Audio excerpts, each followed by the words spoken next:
हे अडाणीचं काम करतायत का? हे देवेंद्र फडणवीसचं काम करतायत का? एकनाथ शिंदेचं काम करतायत का भारतीय जनता पार्टीचं काम, कुठल्या पक्षाचं काम करतायत? हे नागरिकांसाठी बसलेत का? नागरिकांच्या पैशातून टॅक्स मधून यांना पगार मिळतो, यांना पगार काही सरकारकडून देत नाही. जय भारत जय संविधान. मी ऍडव्होकेट प्रकाश विजय कदम. आज मी पनवेलच्या भिंगार या ठिकाणी महावितरणच्या ऑफिसमध्ये आहे. इथे समोर बसले आहे जितेंद्र राणे, एक्झिक्युटिव्ह इंजिनियर. हे आमचे ग्राहक आहेत ज्यांना आम्ही सांगितलेलं आहे की त्या ठिकाणी स्मार्ट मीटर जो जबरदस्ती लावायचे नाही, तरी सुद्धा या ठिकाणी नागरिकांचं मत अधिकाऱ्यांना मोठं वाटत नाही. मुख्यमंत्री साहेबांनी सांगितलं लावायचं म्हणून लावायचं, शासनाचे आदेश आहे. म्हणजे एकीकडे ह्या देशामध्ये, या महाराष्ट्रामध्ये आपण म्हणतो लोकशाही आहे, लोकांचं राज्य आहे, या देशाचा केंद्रबिंदू नागरिक आहे.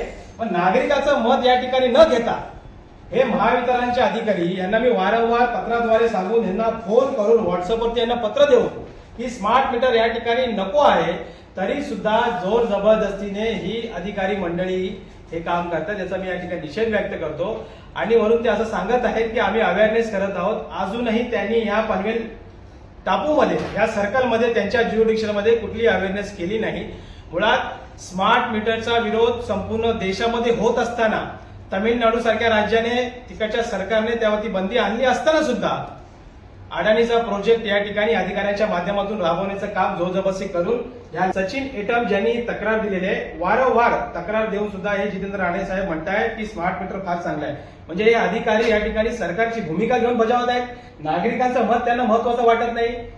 आणि असं असताना हे जर काही सुरू असेल तर याचा विरोध या ठिकाणी महाराष्ट्रभर झाला पाहिजे. महाराष्ट्रामध्ये सुद्धा स्मार्ट मीटरला एकीकडे विरोध असताना अशा पद्धतीने एमएसईबीचे अधिकारी हे जे करतायत ते वर्तन काही संविधानिक नाही, संविधानाच्या बाहेर जाऊ नये. इलेक्ट्रिसिटी ऍक्ट मध्ये स्पष्टपणे नमूद आहे की कोणताही स्मार्ट मीटर, कोणतीही योजना जर एमएसईबीला त्या ठिकाणी राबवायची असेल तर ते नागरिकांना नोटीस देणं आहे, त्यांचं मत घेणं आहे.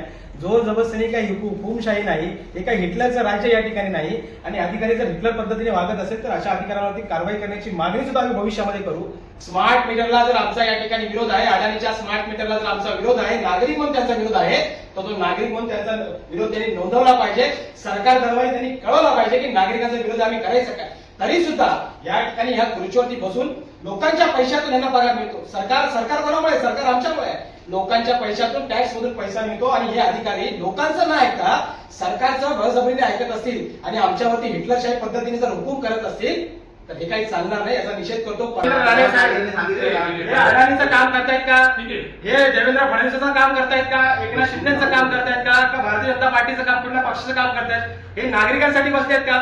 नागरिकांच्या पैशातून टॅक्स मधून यांना पगार